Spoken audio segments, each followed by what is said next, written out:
Hello and welcome to my little video on Terroir. Terroir? Terroir? I think it's something like that. It's up there in the corner. It'll be in the title of the video. I think it's pronounced that way, but this is, as you can see there, a winemaking tycoon game. It has a sort of similar premise to something like, on a really base level, something like, what is something people have played a lot? Game Dev Tycoon or Game Dev Story or something like that, on a really base level, similar sort of idea to that. You start off, essentially you start off with a single plot that you can choose a single grape that will make a single wine, and then you have to nurture it as it grows so that it's at a certain, ripeness, and then you have to do a variety of things to it that will modify its stats until you find the specific stats that the game wants, essentially. So, before I started recording this, I should have, let me do a thing real quick. I should have preemptively got the file up of information that I have gained from playing through the game. Unfortunately, I don't. So I must now find it real quick. I am not prepared for this video, apparently. There we go. There she be. Alright, so let's put this over there so I can reference it. Alright. So I have a game saved here that I can go ahead and load up. I don't know what it's asking, are you sure for? Is it sure about loading? There we go.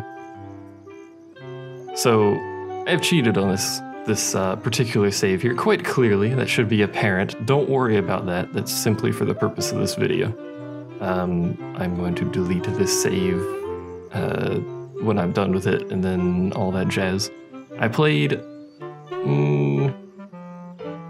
maybe 30 years before I made this save. This save is on however many years this is.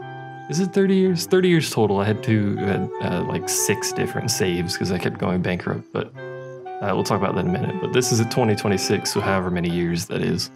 Basic math, etc., etc. So the way this works is a hex system. You can have at most 33 hexes purchased. You start with a lake here, your home, whatever this thing is called. I've actually forgotten the name of it. No, not that, the chateau. So you start with that, and you start with a single loam plot. Stop playing the game. You start with a single loam plot, which I've planted a Chardonnay on, same with this one, so. But you can purchase plots, you can also re-roll plots, which will take increasing quantities of money, as you can see. The text is extraordinarily small. I can't really do anything about that, I think. Let's actually find out. So let's do general. Hotkeys, language, font size. Let's make it slightly larger than that. Should be okay. No. It still appears to be extraordinarily small. I should also mention that this is in early access. In fact, something's entirely wrong because that was not nearly the font size it was at before.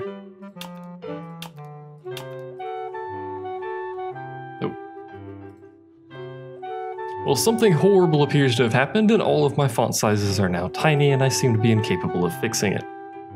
It's in early access, so there are some bugs, there's some things that need to be tweaked, like the economy to make it more interesting or more fun for players. Other things, like the fact that you can't move the camera besides spinning it, you can't, hopefully you guys could hear that, that's my keyboard. You can't scroll the camera at all unless the game is playing, as you can see right there. When it's paused, you can't scroll. It's a little bit weird, but you can spin it. I'm going to assume it's intentional for now. But anyway, back to what we're talking about. You can re-roll plots, which will get increasingly more expensive, as you can see there. Very expensive. Apparently there's a limit to how many times you can re-roll it. And then you can add tile, which just purchases it, which makes it active. Clay, loam, and sandy tiles. Oops. Are for planting your wines or growing your vines, not your grapes, not wines. I'm an idiot. And the rest of the tiles are for different things. Lakes make your plants, you can't read this, but lakes will make your plants and the nearby tiles immune to something that starts with a P that I can't read. for 50 years, and then you can replant them to make them immune for another 50 years if you so desire. Empty lots, such as this one, can be used to build structures, such as this worker's office, which will give you certain buffs or unlock certain things, etc., etc., which is pretty useful. We'll talk about the tools in a bit. Forests will give a yield buff to nearby grapes and stuff like that. All that jazz. I think that about covers it. You can purchase... let's pause so I can't move the camera. You can purchase scenery objects, such as these barrels and stuff down here if you feel like decorating. The vast majority of them have no purpose besides decorating. You can only build so many. For instance, we can build a sunbather's chair. Alright, we can't build on the house plot, which is actually kind of annoying, but that's okay. And then we'll build a little parasol. And there you go. Next to our little lake there, we can sunbathe. The art style is very simplistic, but I do like it quite a bit. It's actually quite nice in my opinion. But, you know, there's a variety of ambient objects that you can put down. Some of them will give you renown. Don't know which ones there are. Well, this one gives you renown. I've already purchased it, though. As you can see, it's right there. That's about it. Yeah. The other way to get renown is to purchase a... I'll go ahead and add it so I can show you this menu. The other way to get renown is to purchase a tavern and sell highly rated wines. Wines here give you more money, by the way. Sell highly rated wines and that will give you renown. I think it says it in here. Earn you monthly renown. Which, you know, this is pretty good. However, it's extraordinarily expensive. Not something that you can buy for quite a while in the game, and it's actually very nice that it gives you 40% more than retail price. That would help tremendously at the start, but there's literally no way to afford it. So there's a tutorial system. The tutorials are all text at the moment. I assume that will be changed at some point in the future, but they are all text. There's a bank system that will give you loans. It's kind of a terrible menu system for it because you have to figure it out yourself. So for instance, this is minimum of 3,000 and a max of your current renown multiplied by 2,000. So our minimum is 3,000. Fair enough, because we don't have, apparently we have more renown than that. Where is my renown? 25. So 25 times whatever 3,000 or 2,000 is. I forgot I had renown, sorry. But the years, it doesn't actually tell you anything about a valid number of years, I don't think. So let's just put in 5,000. So 5 years is valid, 6 is not. For some reason, I guess 5 is the max, but it doesn't actually tell you that anywhere. And then it says just please put down a valid number of, and then it kind of cuts off. But again, it is early access, so take it as you will. The other thing about the bank is you have to manually make your payments at the correct time. It doesn't automatically take money out of your account, which it probably should, unless that's been changed, I'm not sure. But yeah. But you also have barrels and bottles, which we'll talk about in a moment. I have some bottles pre-prepared. So I think this is my best wine at the moment. That one's actually pretty good too. This one unfortunately got fungal rot during harvest, so 1 star is reduced, so it was 4.5, which is pretty good. But anyway, you have different wines that you can make based on the vines that you grow. So we'll talk about that when the season rolls around. But for now, when you actually get your barrels, you can let them sit, and the longer you let them sit, their acidity and tannins will lower, I think, for both of them. Having said that, I don't know how to change body, and I think sweetness can only go down once it's harvested, so you do have to work around those two. But once you've got your barrels, you can then bottle them if you believe they've sat in the barrel long enough. And then once you've bottled them, you can get a taste test, which basically is just bring in some, professional tasters, wine tasters. And then they'll rate your wine, which is what this is, and that affects the value and the rate at which your bottles will sell. So we have 2,040 bottles of this stuff. It's 5-star. It's worth $59.50 here. So we'll talk about this as well. But you have 4 places to sell it. 3 actual distributors, and then just a dump place. So the dump place will sell your quantity instantaneously. So if you have a crap wine that, you know, you don't want to give a crap wine to these guys, for instance. So you just sell it down here. It's worth way less down here, but it will sell instantly. These 3 up here will sell for much higher, but they will sell over time based on how many stars your wine has. Excuse me, got a burpee there. And then the more good wines you give them, the more 5-star wines you give them, the higher the relations will go. And then when it hits 5-star relations, you will get a bonus. For instance, this one says all worker actions except clear forest and plant forest are free, which is really good actually. Can't remember what this one is, but it just dropped to 4 because I gave them something stupid. So we could actually probably do something like this. It'll be worth less, but if we sell it, it'll, well, it gives us that, which doesn't do us any good now because we already tried to sell bottles here. So apparently their bonus is they will be able to sell 100% of our bottles to this place, which is really good. Because normally, as you can see, you won't be able to sell your whole stock to a single seller. So you have to split it. But when you split it for like this, now I can no longer sell any wine to either of these 2 until those are done. So for instance, if I go to, say, this wine here, 900 bottles, I can't sell to these 2. It's worth 80, good God. I can't sell to these 2 because they're already selling my wine, so I'd have to sell here. But they can only sell 702, so I have 230 left over. I don't want to sell it here because it's worth nothing, so now I have to wait. And there are no other distributors. It's only these 3 plus the dump one down there. So you do have to worry about the quantity of wine that you're selling because you only have so much storage. Obviously, I'm nowhere near using it all, but you only have so much storage that you can keep your wine at before you sell it at market. So there is that sort of thing going. But we've entered the growing season, so we can talk about growing. The way the actual growing works is you have some tools up here. You start with shears, it's basic, doesn't cost any money, but I also have trim foliage and optimized foliage for 1 varietal, which is pretty good. But the way growing works, as you can see they are growing, there is an optimal amount of coverage, which is this level right here, I believe. At this point, your ripeness will not change. Your goal is to keep your ripeness between 4 and 7. I don't know if the game tells you this anywhere. There you go. Probably tells it in here. If harvested at 4, characteristics are all 4 except sweetness, which is 5.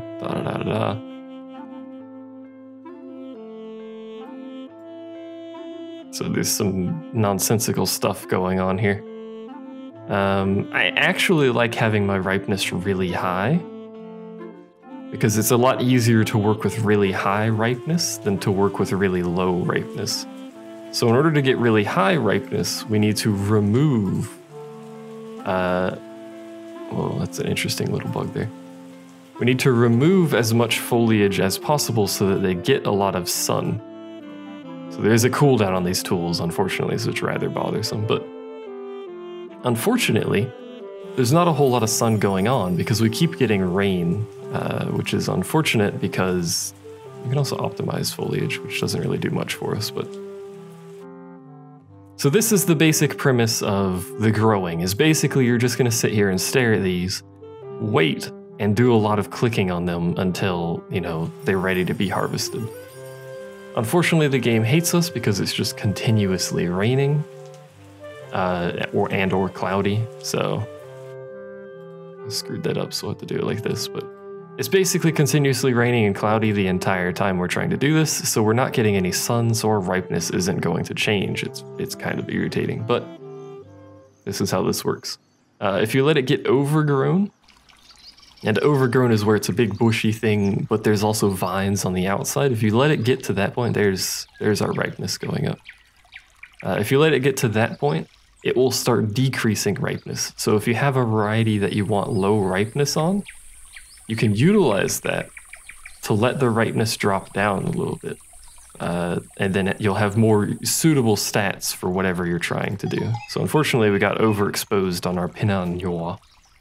I'm not French, so I don't know how to pronounce any of this stuff, but Once you harvest, you get this screen, which will show you the stats of your particular varieties, as well as the yields. This got overexposed, so 1 star will be reduced. It's unfortunate. I waited an extra month to harvest so that the ripeness would go up, but that caused it to get overexposed, so they kind of bit me in the butt.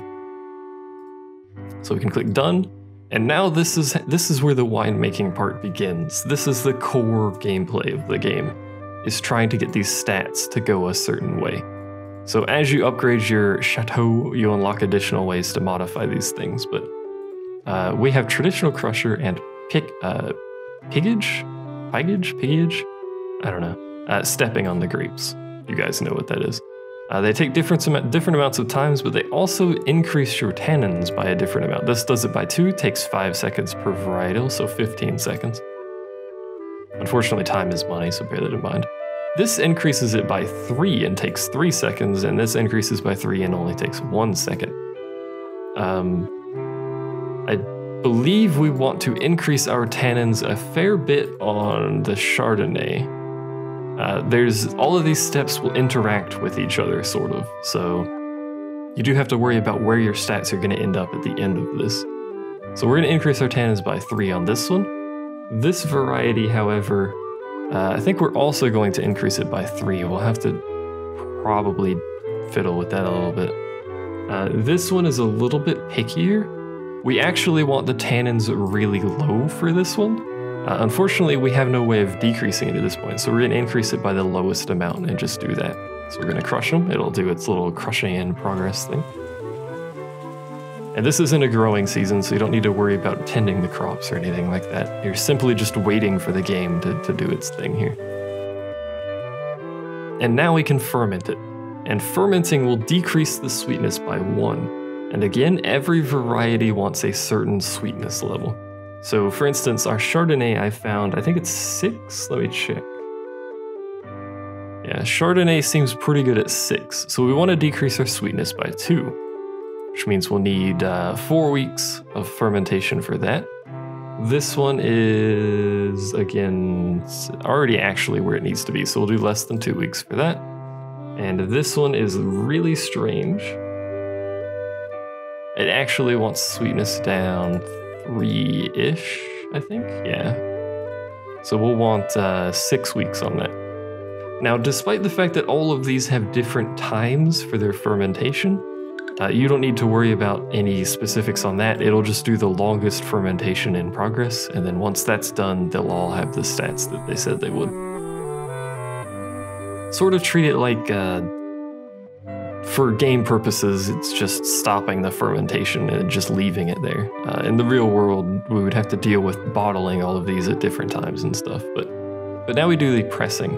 As it says down here, for every 10% of pressed juice, our acidity goes up by 1. So that's that stat right there. Now the next step will decrease acidity and tannins by different amounts. And I think it's 1 to 2 or 1 to 3. So we're gonna have to work around the knowledge there to figure out where we want to be. So Chardonnay, let's see, if we go down by 3, that'll put that at 7. 7, 7? No, we're gonna have to go down by 2 to make this work at all. So this is a game with some simple math involved, essentially. So if you don't like the simple math, don't worry about it. But so if we do this, it'll go up by 3 because we have 30% pressed juice, which will put that at 10, which is not nearly where we want that. I think we want that at 80 or 8 or 9, I think. And then just go down by 2 each time. On the tannins, that'll put that at 6 and 7. I think that's about where we want it. But the Syrah here, that one wants fairly... Actually, this is going to be a problem. I think... No, it won't. We can work around this. So we want a lot of acidity here. Probably about that much. But we also don't want to drop the tannins. So we'll talk about that when we actually get to that step. And this is our expensive fancy wine, which wants the tannins to be extremely low, actually. Was I looking at the wrong one when I did that? May have been looking at the wrong one and I did that. But this wants the tannins to be extremely low and the acidity to actually be sort of high. So we're actually just going to max the acidity. It doesn't matter at this point how much pressed juice we put in here. The acidity will just hit 10. It doesn't increase the time any. So we'll begin pressing. And then do this, which is the aging or the barreling or whatever you want to call it. Everyone usually just calls it aging, but this is where you put it in a barrel. And there's different types of barrels. We only have 2 because I haven't finished upgrading. But these have different uses. So common French oak, this is the most common variety. Everyone's seen these as French oak barrels. This is your standard wine barrel that you see. It will decrease acidity by 1 and tannins by 2 for every month it is left in here. So if we do this, we can leave it in here for 2 months. That'll put that at 7 and this at 6, which is actually where we want it perfectly, I believe. So that one's going to go into French oak. This one wants,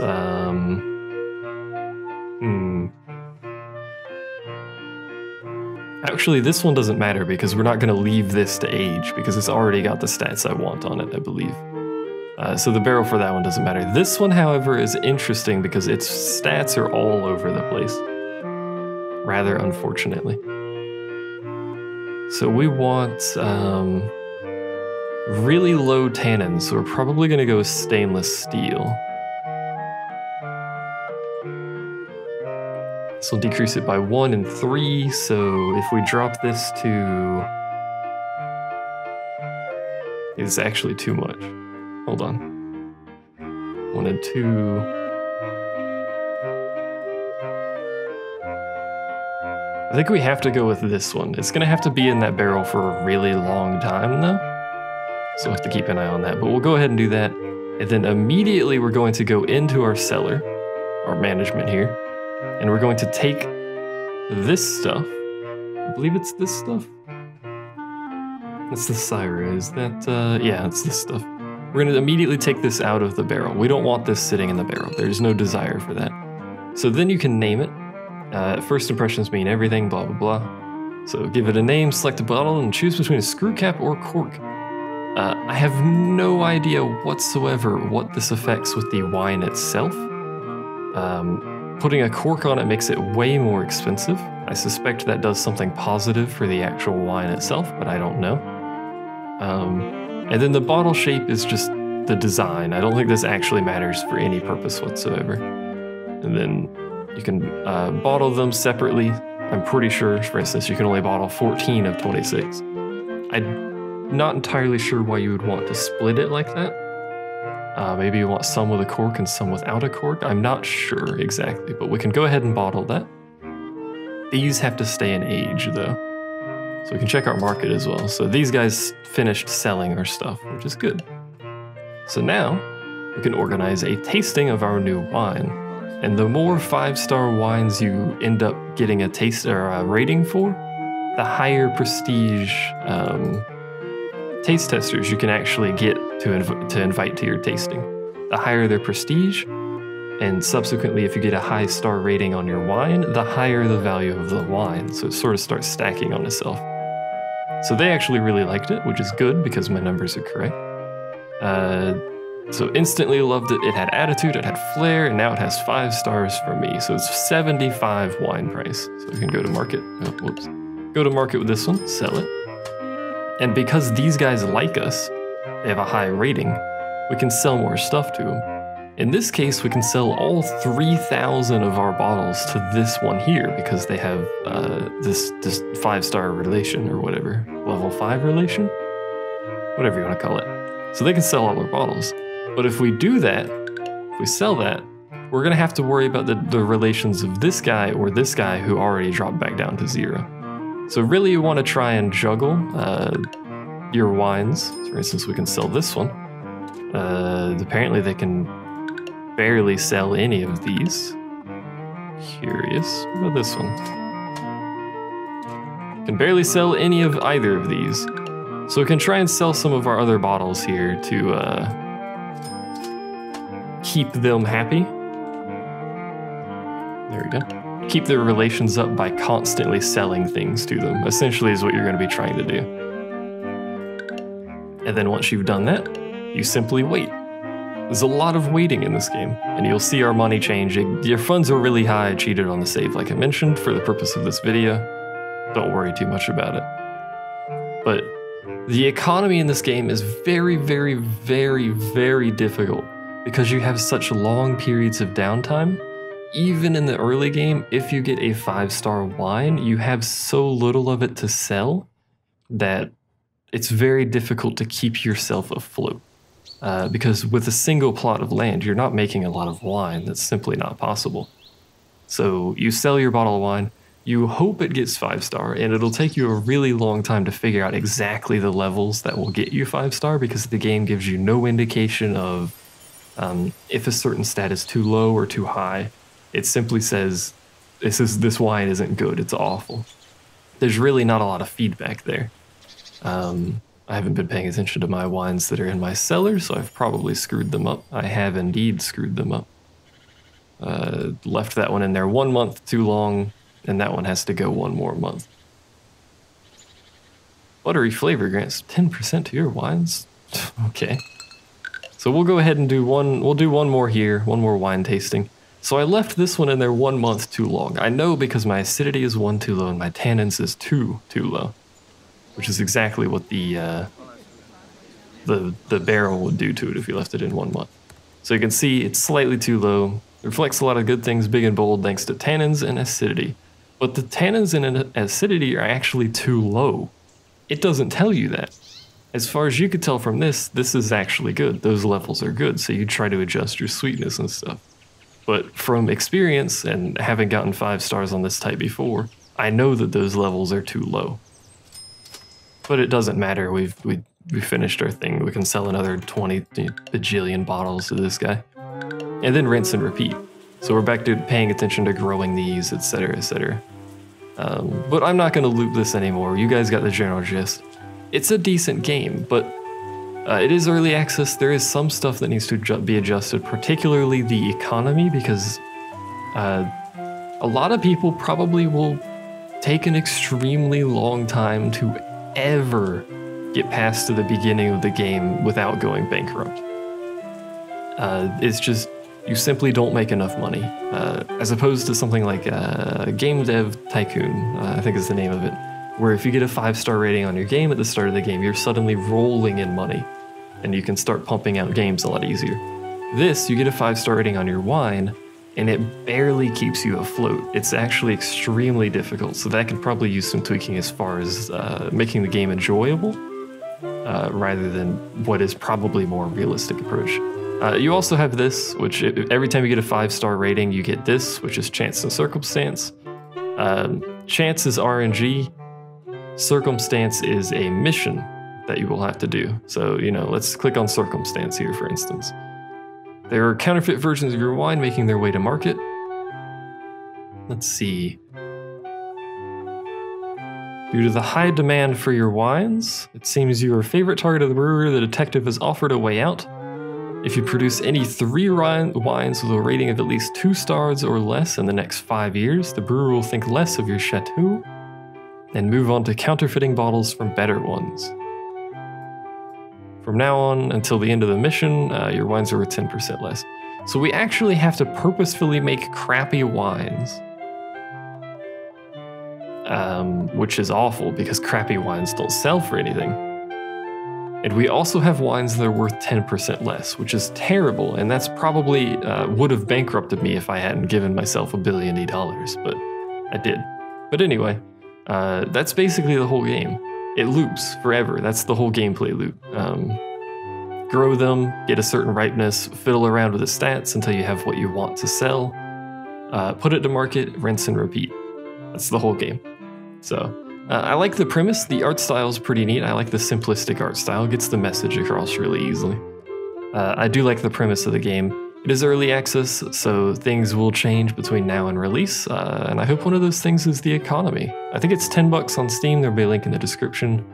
If this looks like your sort of game, give it a go. It's not too bad. Could just use some, especially early game economy tweaking, more so than anything else, but, take it as you will. Thanks for watching. See you guys next time.